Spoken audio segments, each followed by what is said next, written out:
7月飘雪，四周全面冰封，在一阵阴风中，绝对零度降临。他用意念操纵大量冰块，狠狠砸向地面，顿时房屋破碎，行人四散逃窜。他叫绝对零度，是来自外部世界的斗士，而目标是干掉地球的守护者。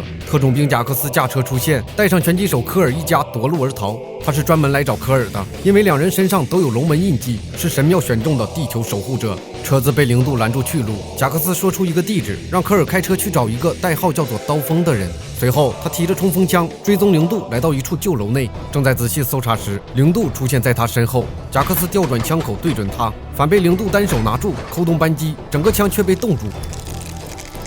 一阵拳脚后，贾克斯被他扛起扔向墙壁，重重地摔在了地上。起身再战，但双手接连被冻住，疼得只好跪倒在地。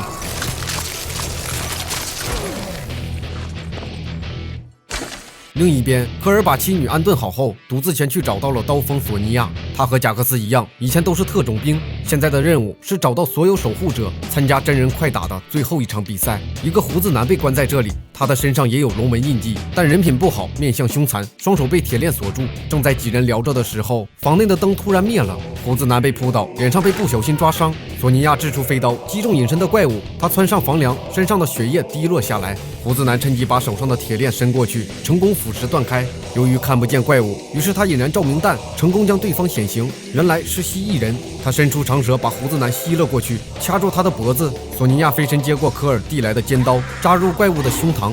胡子男趁势拔出武器，一拳掏出了他的心脏。危机暂时顺利解除，三人乘坐上飞机前往训练基地雷电神庙。他们降落在一处戈壁滩，还要继续行走几十公里。每个守护者都有自己的奥义，比如这个夕阳下走来的长发青年，他就是守护者刘康。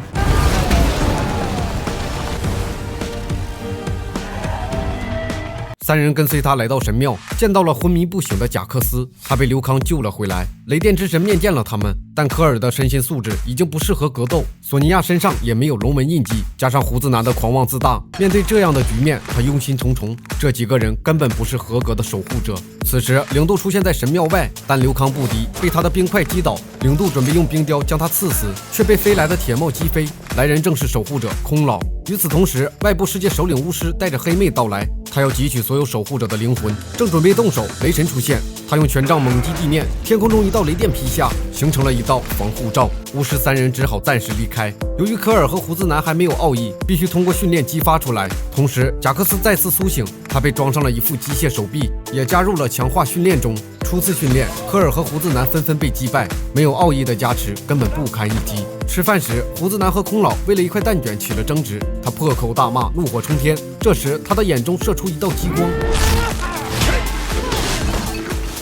胡子男成功激发了奥义，但科尔始终没能成功。他问雷神，为什么其他守护者的印记都是夺来的，只有自己是与生相伴？雷神说出了缘由，原来科尔是最强的忍者波佐治半藏的后裔。400年前，半藏和妻子被零度杀害，他自己则进入了地狱。雷神救了他的小女儿，延续了半藏的血脉。但他对科尔有些失望，于是放出一道传送门，送他离开了这里。然而科尔刚回到家，一只高大的四手怪出现，他力大无穷。就在即将干掉科尔妻子的时候，科尔的奥义终于被激活，全身覆盖了盔甲。他扑向对方，却被他用车门掀飞，胸前划出一道口子，但又马上恢复过来。科尔冲过去和他扭打在一起，无奈双拳难敌四手。突然，科尔上身变得血红，手臂下幻化出2把利刃，右手尖刀，左手铁棍。他飞身跃起，成功干掉了对方。另一边，不靠谱的胡子男被面罩人贿赂，当场叛变。他破坏了保护罩，把巫师等人放了进来。两边大战一触即发，双方展开团战。贾克斯吃了对方一记重锤，晕倒在地。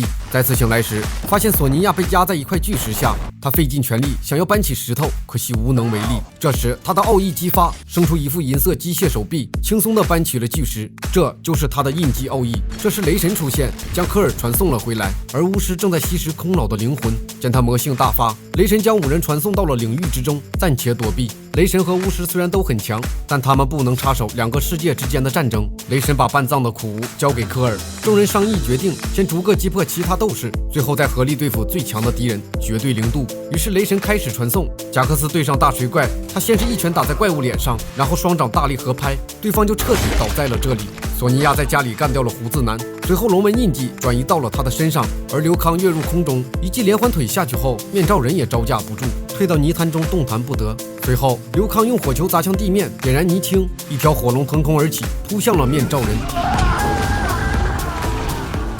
面罩人被火龙吞噬殆尽，而科尔和黑妹还在缠斗。这时索尼娅赶到，聚集十环之力一拳下去，黑妹的腹部开了个大洞。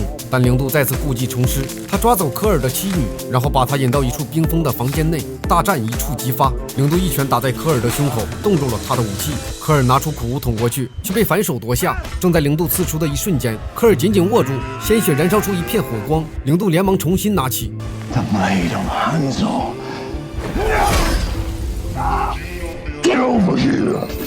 原来是波佐治半藏从地狱归来，半藏拔出武士刀，零度幻化出一把冰剑，一番全力战斗后，刀剑先后被打掉。半藏拔出苦无，反手刺入他的腰椎，但零度并无大碍，因为这是他的极寒领域。眼见半藏受伤不敌，科尔也加入了战斗。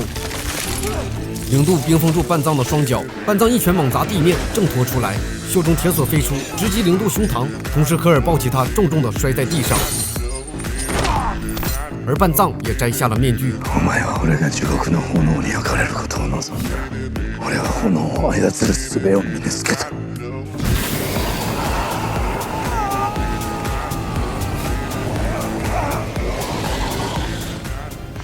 绝对零度就此被终结，科尔也把妻女救了出来。半藏叮嘱他要把血脉延续下去，然后在一片火焰中消失离开。但巫师再次出现，看到手下斗士们惨死，心有不甘。他警告雷神，真人快打的战争还远远没有结束，总有一天他还会重新归来。